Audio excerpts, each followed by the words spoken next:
እናቶች አምጠው እንዲወልዱ እንዴት ማበረታታት ይቻላል? ጤና ይስጥልኝ። ዶክተር ብርሃን ብርጭቆ እባላለሁ። በመስታወት የእናቶችና የህፃናት ሕክምና ማዕከል ማህፀንና ጽንስ ስፔሻሊስት ሐኪም ነኝ። አንዲት እናት ክትትል አድርጋ መጨረሻ ላይ አምጣ ትወልድና ክትትል የማድረግ የሆስፒታል ውስጥ የመውለድ ዋናው ዓላማ ጤነኛ እናትና ጤነኛ ልጅ ለማግኘት ነው። በዛውም ደግሞ በምትወልድበት ጊዜ የተለያየ አወላለድ እንትኖች አሉ። በኖርማል ወይም በመሳሪያ ወይም ደግሞ በኦፕራሲዮን ልትወልድ ትችላለች እንደ ሁኔታው። ብዙ ጊዜ በኖርማል ወይም ደግሞ አምጣ እንድትወልድ ይበረታታል።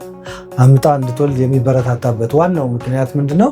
አምጣ በምትወልድበት ጊዜ የተወሰነ ህመም ሊኖር ይችላል። ነገር ግን ከወለደች በኋላ ሪከቨሪ ታይም እንለዋለን። ቶሎ ወደ ስራ ወደ ኖርማል የመመለስ ነገር ይኖራል። አንዲት እናት ኦፕራሲዮን ከተደረገች ኦፕራሲዮን በሚሰራበት ጊዜ ህመም አይኖረውም፣ ምንም የሚሰማት ነገር አይኖርም።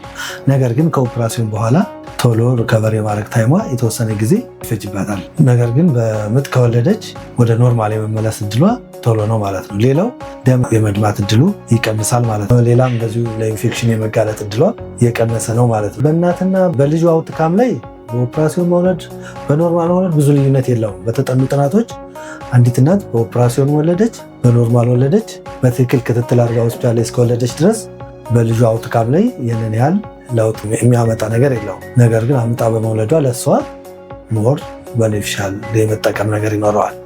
ለምን? ኢንፌክሽን ይቀንሳል፣ ደም መፍሰስ ይቀንሳል፣ ቶሎ ሪከቨሪ የማድረግ እድሏ ወደ ኖርማል የመመለስ እድሏ፣ ወደ ስራ የመመለስ ልጇን ቶሎ የማጥባት ነገሯ ቶሎ ይመለሳል ማለት ነው። ስለዚህ አንዲት እናት በኖርማል እንድትወልድ ከመጀመሪያ ክትትል ስታደርግ ከነበረበት ጊዜ ጀምሮ ኢንከሬጅ ማድረግ ያስፈልጋል ማለት ነው። አንዳንድ እናቶች ኖርማል በመውለድ ልጅ ይጎዳል፣ ፐሪኔ የሚባለው አካባቢ መውለጃ አካል አካባቢ ችግር ይፈጠራል ብለው ያስባሉ። ነገር ግን በጥንቃቄ በባለሙያ እስከወለደች ድረስ እንደዚህ አይነት ችግሮች አይፈጠሩባትም።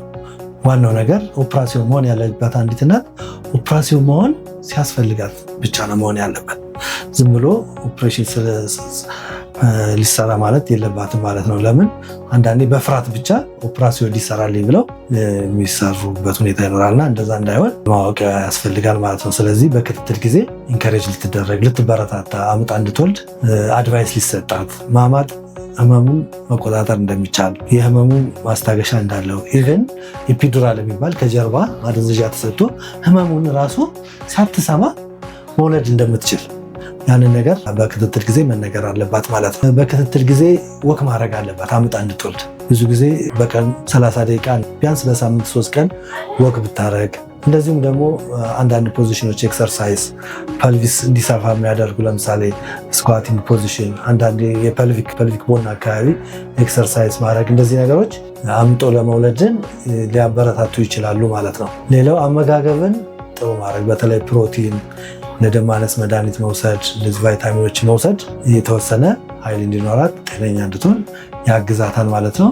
እነሱም መውሰድ ያስፈልጋታል ማለት ነው። ስለዚህ በክትትል ጊዜ እነዚህ ነገሮች ማድረግ ይቻላል። በምትወልድበት ጊዜ ደግሞ አብሯት የሚሆን ሰው፣ በምታመጥበት ጊዜ ከመጀመሪያው ጀምሮ አብሯት የሚሆን ቤተሰብ፣ የቅርብ የሆነ ሰው፣ ለምሳሌ እናት፣ እህት ልትሆን ትችላለች። እነሱም ከሌሉ ደግሞ ባለም ሊሆን ይችላል። አብሯት እንዲሆን በሚሆንበት ጊዜ ሞር ኮምፎርቴብል፣ ፍርሃት፣ ጭንቀት ምናምን ሊለቃት ይችላልና በቤቷ ያለች ነገር ሊመስላት ስለሚችል አብረዋት ቢሆኑ ጥሩ ሊሆን ይችላል ማለት ነው።